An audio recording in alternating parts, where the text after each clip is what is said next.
Welcome back to the channel, my freedom-loving two-way supporting patriots, for another Sunday Thoughts episode. So, in this one I wanted to go over my thoughts and some new changes I'm going to be making personally when I go out and shoot.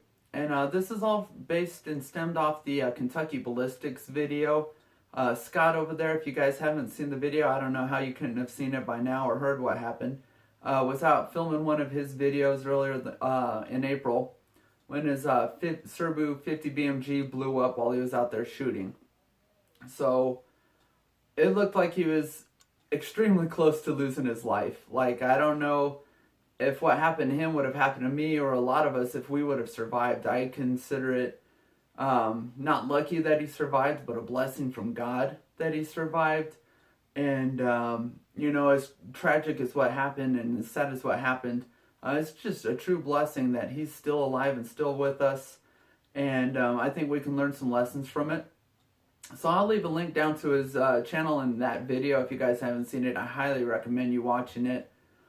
So he was out shooting his 50, and he had taken a few shots. And so this is kind of where my first lesson that I'm taking away from it comes in. Is like his first shot, he's shooting at a fire hydrant, goes ahead, drills the fire hydrant. And I think it was the second shot, it looked like it hit a couple feet low and to the right, like way off of where he was aiming. So personally, I don't think I would have stopped there. I would have thought that would be really weird for it to hit that far off. And so I think that could have been a big warning for all of us out there. Something we can take away from it is if when, you know, your first shot's on, you're hitting there, and he's not shooting, you know, all that far away where it's going to make a couple foot difference in between shots. So that should tell us that something's wrong with that ammunition. And like I said, I don't think I personally would have stopped. I would have been like, well, that's really weird. You know, I don't know if I would have second guessed it as much as I should have and realized that he's shooting some faulty ammo, that it wasn't loaded correctly or didn't have the correct amount of powder in it and was throwing stuff off.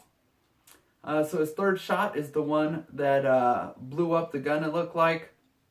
And it was a violent explosion and just blew that gun apart. And, you know, they're big, heavy guns. I think he said the front end of that gun is 25 pounds just by itself. And so the amount of force that it would take to blow that gun apart is absolutely insane.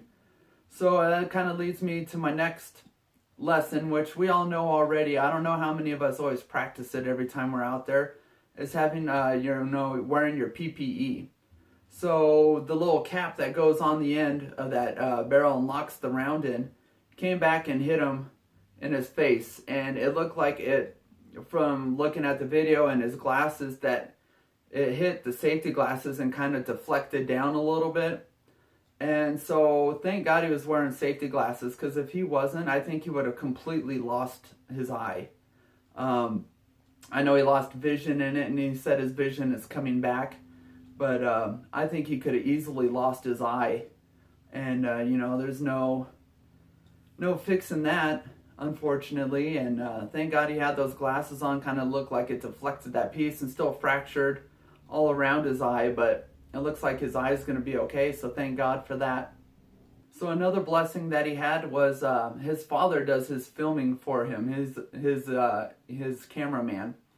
So thank God his father was out there and was able to realize what had happened and, you know, basically stuck his thumb inside his throat and told him, you know, Scott, hey, you need to stick your thumb in here, and was able to run him off to the emergency room and get him to the hospital as quickly as possible. When I'm out shooting out on the farm, I'd say probably 90% of the time I'm out there by myself. There's no one else out there. I'm usually visiting my grandma by myself, and, you know, she's 95, so she stays inside the house and doesn't make it out there. And so one thing I've always been lacking on personally is medical equipment. Is I don't take anything out there with me other than a tourniquet, which I carry on me all the time. And as far as medical supplies go, that's all I ever carry. I don't have any kind of first aid kit, emergency kit, anything like that in case something should happen while I'm out there. And so that's something I'm going to make a change on going forward after watching that, is always having some kind of medical supply kit on me while I'm out there shooting, and shooting with the family as well. So if anything does occur, that we can go ahead and get it taken care of best we can there, or while we're on the way to the hospital. I think the nearest hospital to the farm's roughly 12-14 miles away off the top of my head, so it's a little ways away. And just a lot of lessons I think we can take from this one. So down in the comment section, if I could talk right, go ahead and leave any lessons you guys might have taken from this. Maybe that I could I didn't catch that, and that I could learn from as well, and others in the comment section. And Kentucky Ballistics, Scott, we all love you. Thank God you're okay, and we look forward to you being back here on YouTube. You're a great guy and great channel, and I really enjoy your videos.